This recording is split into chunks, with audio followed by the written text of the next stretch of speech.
Today let's take a look at how to delete your history on Reddit.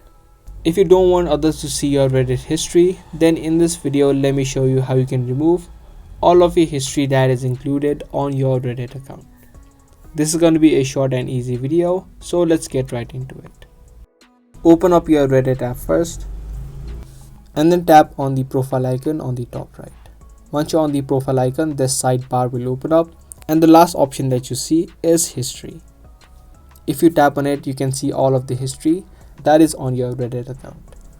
Now you can choose to individually remove them by tapping on the three dots and tap on hide post. But if you want to delete all of them all at once, you can also do that by tapping on the three dots on the top right and tap on clear history. Once you do, all of the history that is included on your Reddit account will be immediately removed. So you can repeat this same process each time you want to clear or remove your history on Reddit.